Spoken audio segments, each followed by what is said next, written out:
Okay, so like that note just said, I'm gonna try to do a coffee grinder. It's a really cool move. It's sort of like flares. It looks like flares, sort of. Not that much, though. Flares are a lot more complicated. But if you're like my age and you don't have long enough legs for that, this is what you do. Coffee grinder. Watch closely.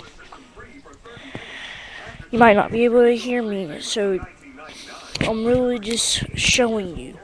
So if I talk, it really doesn't matter that much. Just do exactly as I do. Alright, now, watch me now. I'm just fixing the camera. You need to set your legs like this.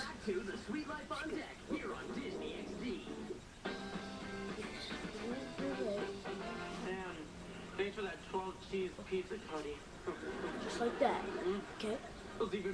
Then in one quick motion, it'll look like this. Now, try my fresh-baked beignet. And then if you just keep on doing it, you really practice and get the hang of it. It's like this. Hey boys, you guys ready for the motion sickness test? Alright, well if you guys like that, then just tell me. Start posting more. Alright, thanks.